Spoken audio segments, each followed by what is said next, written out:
Muy buenas noches, mi nombre es Ramón Espejo y estoy muy contento de estar con ustedes en Edición Central, Elecciones 2021, siempre por la señal en vivo de Visión Noticias Perú. Nos encontramos a solo 5 días de las elecciones generales. Solo 5 días nos separan del 11 de abril y en estos días, prácticamente la última recta, los últimos metros, ya lo que se está viendo es un fuego cruzado, pero para todos lados, no de un bando y de otro, de todos los bandos, porque esta elección es particularmente fragmentada. Entonces, todos los candidatos están andando con pie de plomo para no equivocarse, pero también se está planteando una pelea increíble, sobre todo a nivel redes sociales, con bastante información falsa, los famosos fake news. Me fastidiaron bastante por ese término, pero en realidad lo que se está viendo es una guerra de falsa información, ataques desmedidos. Cualquier error puede causar, como se dice, la muerte del artista. En este caso, cualquier error puede causar que el candidato que quede fuera de esta contienda, como hemos venido diciendo y como hemos venido viendo y observando. Esta elección no incluye a 2 solamente en la pelea, incluye como mínimo a 5. Entonces lo que se ve es esos ataques. Como ellos también manejan información interna, quién está creciendo más y quién se está estancando, pues al que va creciendo más es al que más hay que atacar. Nosotros tenemos que guardar calma, pensar bien, observar bien de dónde viene la información, pero siempre atentos para decidir mejor, para decidir bien. Lo principal, para decidir, puesto que esta elección también tiene otra peculiaridad.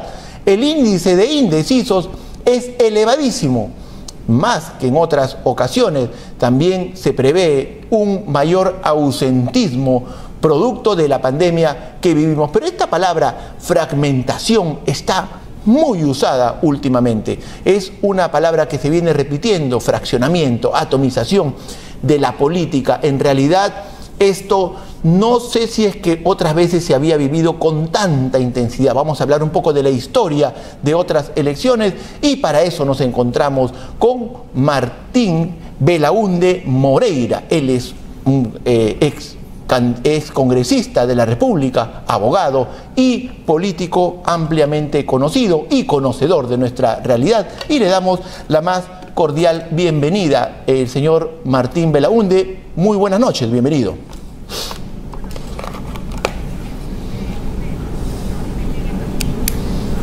Analizar los diversos aspectos de esta votación que se llevará adelante, esperemos que con la masa suficiente de electores para que no se perturbe la elección y para que no caiga en un aspecto de unidad. Eso es algo que debemos tener presente. Hablábamos un poquito del tema de la fragmentación de la política. ¿Cuál es su análisis de este pasaje de la historia que nos está tocando vivir? Es una cosa curiosa, pero yo diría que no es nuevo. Las elecciones presidenciales siempre han tenido a un número muy grande de candidatos. Lo que pasa es que el número de ahora, 18, es inusitado. Pero en las elecciones anteriores hemos tenido fácilmente entre 8 y 10. Lo que ocurre es que se van decantando. En las elecciones del año 2016 tuvimos a la señora Keiko, al señor Kuczynski, a la señora Verónica, entre otros, pero tuvimos muchísimos más. Claro. Tuvimos al propio señor Acuña y tuvimos al propio señor Julio Guzmán. Lo que pasa es que no recordamos a la cantidad de candidatos, ¿cómo podríamos llamarlos? Colaterales. Pero en el caso de los indecisos, por ejemplo, ¿usted recuerda que eso también ha sido así anteriormente? Esta cantidad tan elevada, desde 30% siempre, de indecisos a solo 5 días de las elecciones. Siempre hay una cantidad de 20 o 30% de indecisos. Y lo que he dicho, muchos van formando su decisión o tomando su decisión en la cola. Ahora hay un aspecto adicional, que esa cola va a ser mínima porque se trata precisamente de que se vaya concatenadamente y que no existan grandes aglomeraciones por razón del COVID-19. Pero indecisos siempre han habido. Ahora vayamos El tema es, digamos, a quienes la pelean, por decir de algún modo, arriba, con las mayores posibilidades. no lo he escuchado, señor. No lo estoy escuchando. No lo estoy escuchando.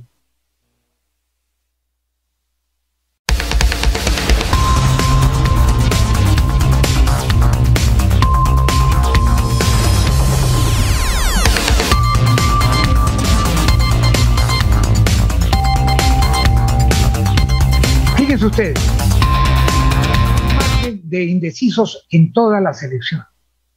En las elecciones del año pasado tuvimos en primera vuelta a la señora Keiko Fujimori, que obtuvo 40% del voto, y al señor Kuczynski, que no llegó al 20% del voto, y que superó por un margen relativamente pequeño a la señora Verónica Mendoza. Pero hubieron más candidatos. En este momento hay un pelotón, hay un regimiento de candidatos. Pero de ese regimiento de candidatos se están decantando 5 o 6. Y como consecuencia de esa aglomeración de candidatos, hay lo que usted ha mencionado, las noticias falsas. Toda clase de noticias absurdas. Algunas de ellas que no tienen absolutamente ninguna conexión, ninguna vinculación con la realidad. Entonces, ¿qué debe hacer un votante, en mi opinión? Un votante, como en todas las elecciones, debe hacer un examen de conciencia. Claro. Y preguntarse qué quiere para el Perú, qué futuro quiere para el Perú, qué quinquenio quiere para el Perú, qué sistema económico social quiere para el Perú, en qué forma se puede mejorar el actual sistema económico social. Claro. Entonces, aquí además surge una situación adicional que ha, sin lugar a dudas, distorsionado nuestra realidad: el COVID-19. El COVID-19 ha significado en el año 2020 una pérdida en el Producto Bruto Interno del orden del 11% y quizás cercano al 12%. Entonces yo me preguntaría, ¿qué debe pensar un ciudadano peruano frente a esta catástrofe económica? Debe pensar, en mi personal criterio, que lo primero que se tiene que atacar es el tema de las vacunas para que se inmunice gradualmente a la población. ¿En qué término? ¿6 meses? ¿1 año? No lo sabemos. Y ahora, pero el hecho es que todas las promesas del actual gobierno no se han cumplido. Entonces, justamente quería hacerle a la población. Quería consultarle sobre eso porque el señor Francisco Sagasti, el actual presidente de la República, ha dicho que estamos demostrando que es posible gobernar bien. Lo ha dicho el día de hoy. ¿Usted está de acuerdo con eso, con esa declaración? Yo creo que el señor Sagasti, con todo respeto, está exagerando sus logros. Él está tratando de gobernar bien, pero entre el dicho y el hecho, entre la intención y la realidad, hay un amplio trecho. Entonces, él desgraciadamente no se enfocó desde el primer día de su gobierno en lo que era esencial, la adquisición de las vacunas, porque la inmunización de la población peruana es el instrumento fundamental para la reactivación económica. Y debemos ser conscientes que cada punto de caída en el Producto Bruto Interno, cada décimo de punto de caída en el Producto Bruto Interno, significa menos trabajo, menos empleo. Claro, lo que dice el señor Sagasti es, por ejemplo, no descansamos un momento para mejorar la situación de salud de la ciudadanía, tratar de preservar la calidad de vida y puestos de trabajo que, pese a las dificultades, han logrado amortiguar el impacto de la pandemia. En general, el gobierno de transición y de emergencia está demostrando que es posible gobernar bien en democracia, dialogando y sin imposiciones. Fíjese usted, yo le reconozco al señor Sagasti lo siguiente, que efectivamente estamos en democracia, Claro. que efectivamente estamos en plena campaña electoral, que se dice de todo. Pero preservar puestos de trabajo, Efectivamente, eso... pero en su gestión fundamental hay momentos en que los gobiernos en situaciones de crisis tienen que concentrarse en determinados objetivos, y el objetivo fundamental en este momento es el de las vacunas. Y en ese sentido, por muchos esfuerzos, por muchos intentos que haya querido realizar el señor Sagasti, los resultados han sido magros, sido modestos, por no decir magros, por no decir escuálidos. Si es que tuviera algo de razón el señor Sagasti, la ciudadanía se lo reconocería, pero tiene más del 67% de desaprobación, según los últimos estudios. En un principio tenía mucha aprobación. Por supuesto. Pero eso se ha ido cayendo conforme la situación se ha ido decantando, porque él no enfocó lo principal, y lo principal era las vacunas. Y eso no fue parte de su gobierno.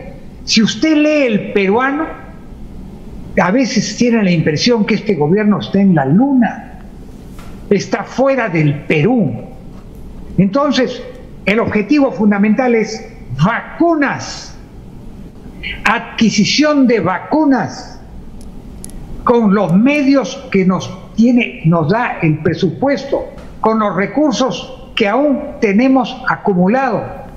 Pero inmediatamente, y quizás como consecuencia de ese primer objetivo, necesitamos entrar en un periodo de reactivación económica.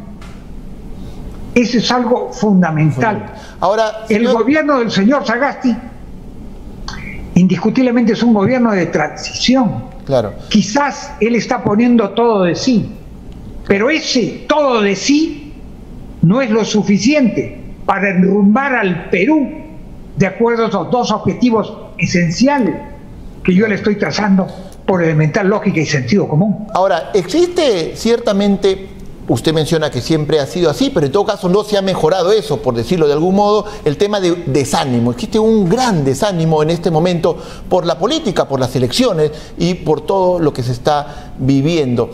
De pronto usted también dice que hay un desencanto muy grande de la política.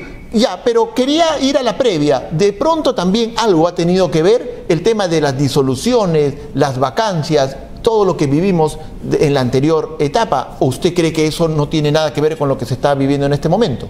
No, sí, efectivamente. Eso ha ahondado la crisis. Toda esta crisis que vino por la deposición del señor Merino, en mi opinión injusta, pero se realizó. Y luego entró un poco como a las justas el señor Sagasti, que ha logrado, ha establecido un gabinete, ha integrado un gabinete que en mi opinión es el mejor del mundo.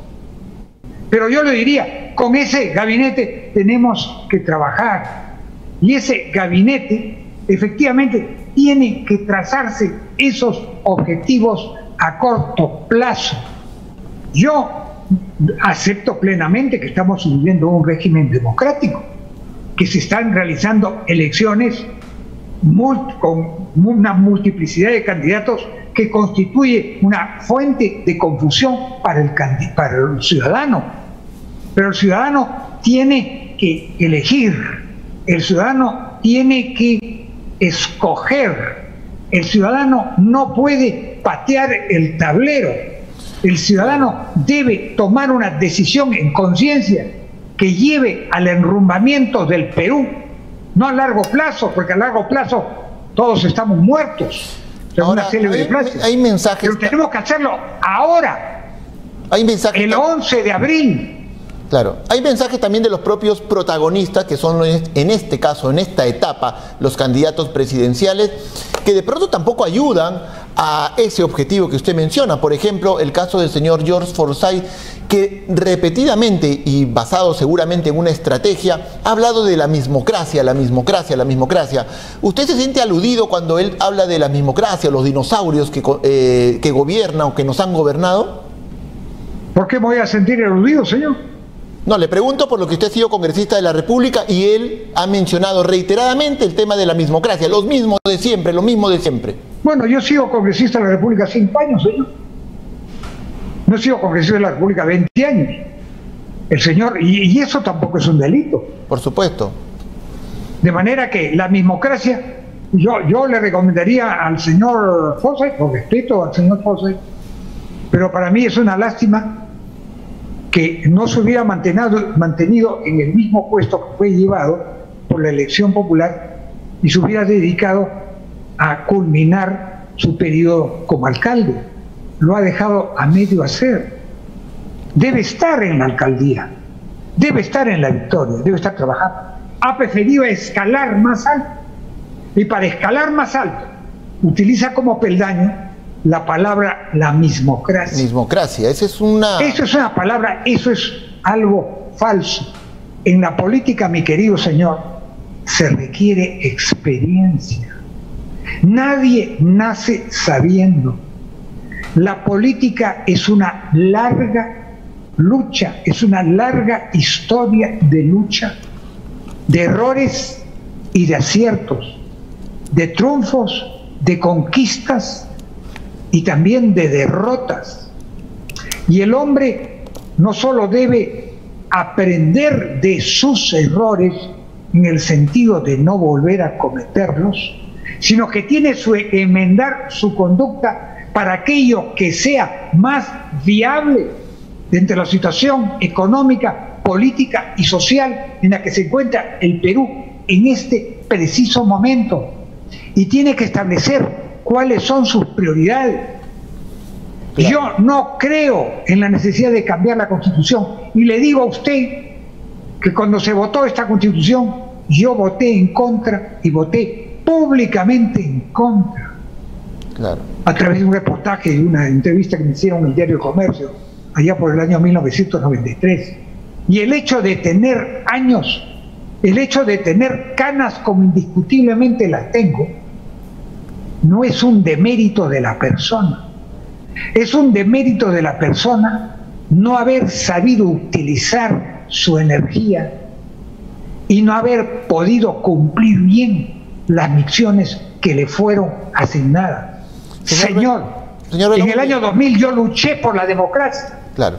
Señor, y pedí la vacancia al señor Fujimori, siendo decano del Colegio de Abogados de Lima. Estoy orgulloso de eso. Claro. Usted además, bueno, ha sido congresista de amplia experiencia. En su última gestión como congresista, usted ingresó al Congreso de la República, fue electo con el partido Solidaridad Nacional, que es hoy Renovación Popular, ¿correcto?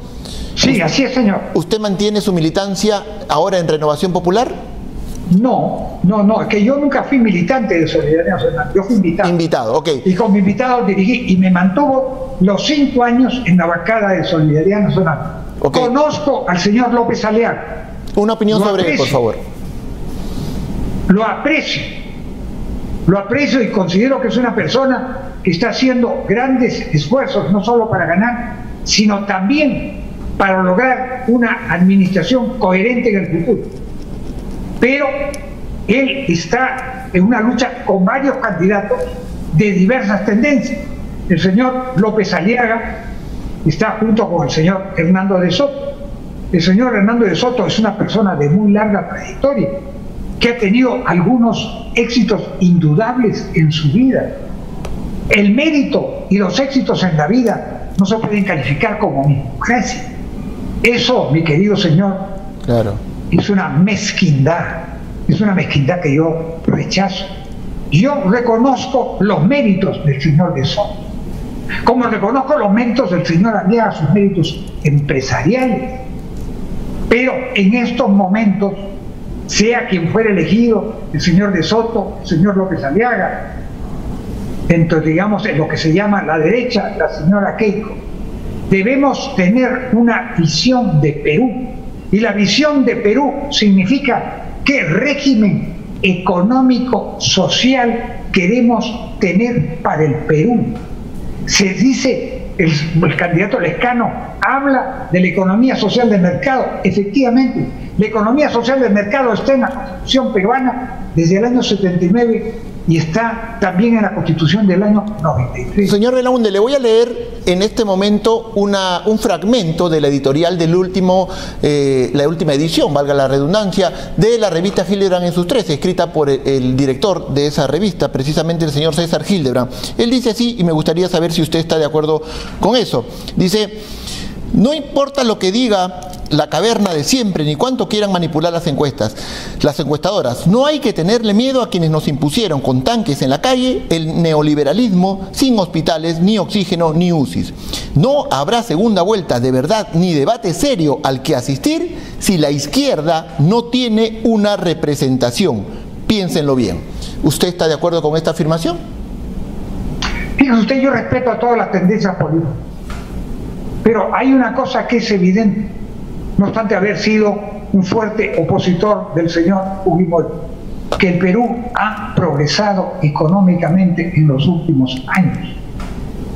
Si usted se fija bien en las cifras presupuestarias, en el año 2006 teníamos un presupuesto de 46.000 millones de soles. Este año el presupuesto está en el orden de los 180.000 millones de soles.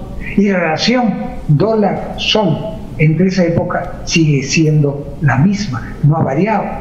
Eso no quiere decir que no haya habido pérdida de poder adquisitivo, pero lo que es indiscutible y no podemos negar para ninguna persona que tenga un mínimo de sentido objetivo es que en el Perú ha habido, por lo menos entre el principio de este siglo y el año 2019, una reducción significativa de la pobreza y al mismo tiempo una reducción también significativa de la pobreza extrema. Eso desgraciadamente se ha descompuesto, se ha desajustado, se ha desequilibrado en este año 2020, este año de la pandemia, que es un desastre nacional, pero que también es un desastre mundial. Es decir, y entonces tenemos que recuperarnos de ese desastre mundial y apoyarnos en aquellos aspectos favorables que tengamos de la economía mundial, entre ellas de las cotizaciones de los productos que constituyen nuestros principales rubros de exportación. O sea, ¿usted considera un peligro para y diversos minerales? ¿Usted considera que un gobierno de izquierda sería peligroso, digamos, para la economía fundamentalmente? Por decir... Fíjese usted, si un gobierno de izquierda quiere nacionalizar los hidrocarburos, petróleo y gas, quiere nacionalizar la minería y quiere restablecer instituciones pasadas que se aplicaron en la época del gobierno de Velasco como la economía industrial y que tuvieron pésimos resultados, si se quiere volver a la reforma agraria, si se quiere tener una segunda reforma agraria, lo único que vamos a hacer es detener y deteriorar el indiscutible desarrollo agrario que ha tenido el Perú. Ahora dirán, ese desarrollo agrario no ha sido compartido exactamente. Justamente eso es lo que quería decir. De pronto usted tiene razón en sospechar o en mostrar cierta advertencia de peligro, pero lo cierto es que también los gobiernos que no han sido de izquierda, y por más que las cifras digan que la pobreza se ha disminuido, no se ha sentido de manera, digamos, que no tenía un impacto positivo en general. La gente ha sentido usted, señor, le hago una pregunta. El gobierno de izquierda que tuvo el Perú desde el año 1968 hasta el año 1980 contribuyó a la disminución de la pobreza, contribuyó al desarrollo del Perú, contribuyó al desarrollo agrario. En algo contribuyó por algunos acuerdos específicos con el desarrollo minero y con el desarrollo hidrocarburífero. Pero la situación económica del Perú desgraciadamente se estancó.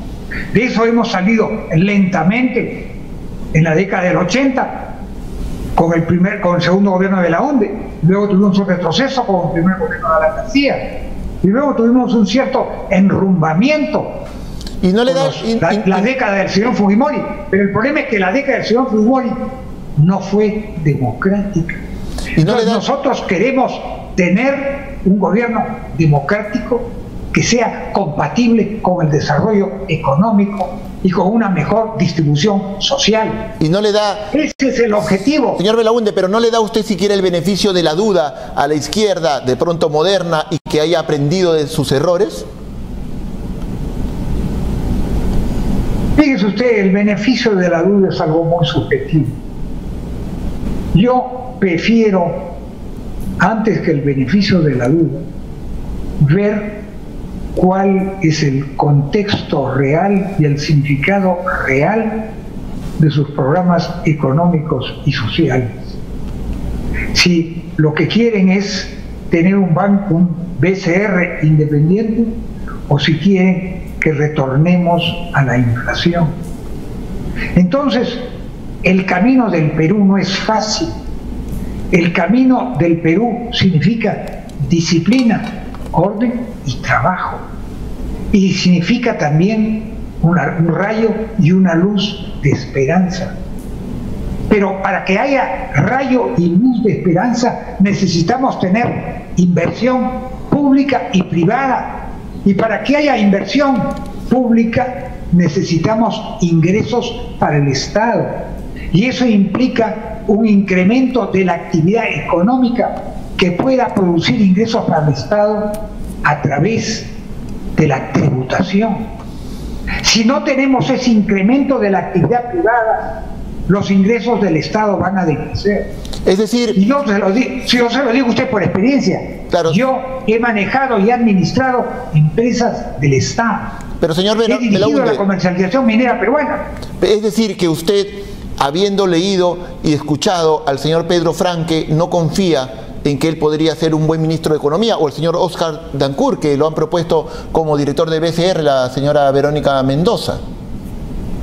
Fíjese usted, yo respeto al señor Pedro Franque. No puedo emitir un juicio.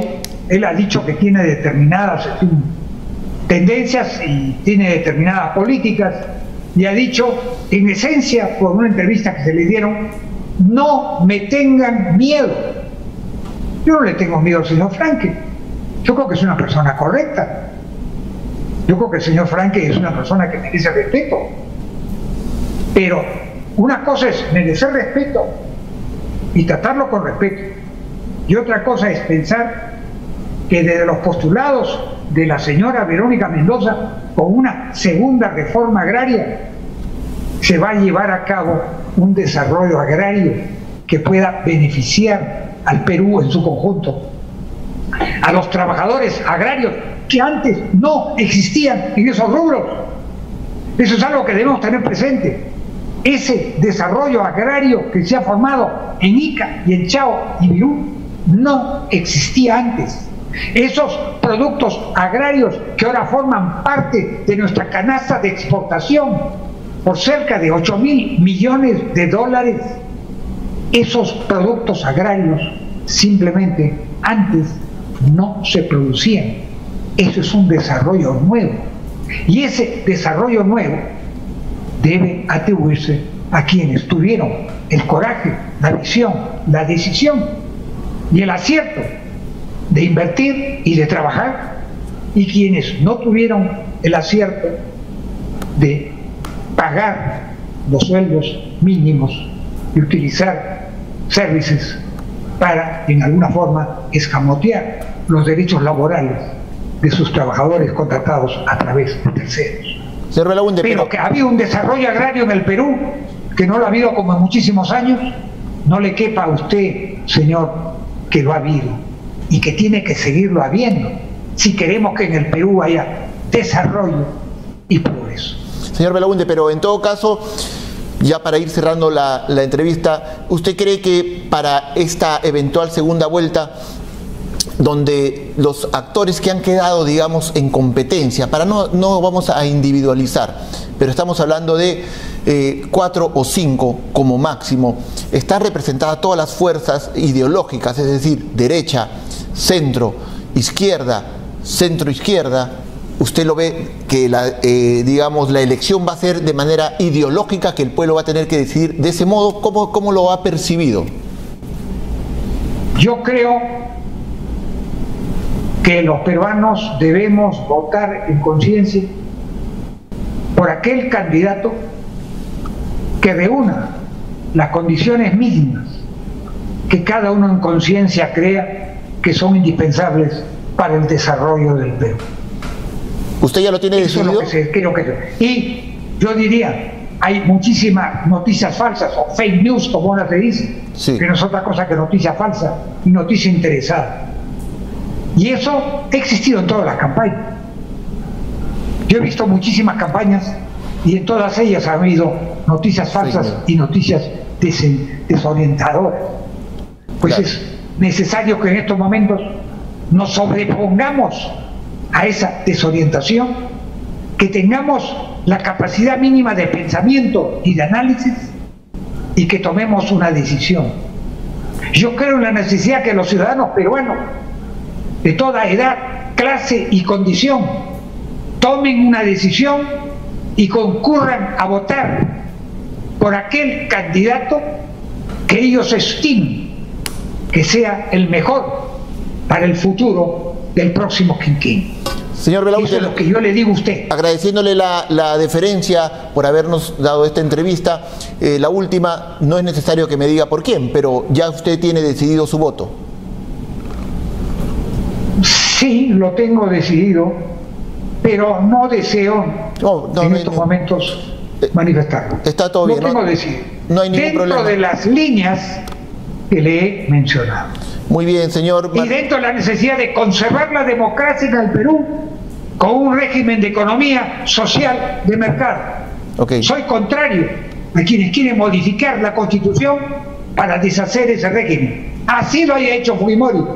Y quiero decirle, señor, yo me opuse a Fujimori, voté en contra de la actual Constitución, pero el señor Fujimori está en la prisión, está en Barbadillo. Ya no discutimos a Fujimori. Muy bien, señor Martín Belaúnde Moreira, muchas gracias por haber estado con nosotros y le agradecemos en especial haber tenido esta deferencia de habernos dado esta entrevista. Muchas gracias. Vamos a ir a una brevísima pausa comercial y regresamos con el candidato de moda, por decirlo de algún modo, el señor Pedro Castillo, candidato por Perú Libre a la presidencia de la República, estará con nosotros después de esta brevísima pausa. Pausa y regresamos.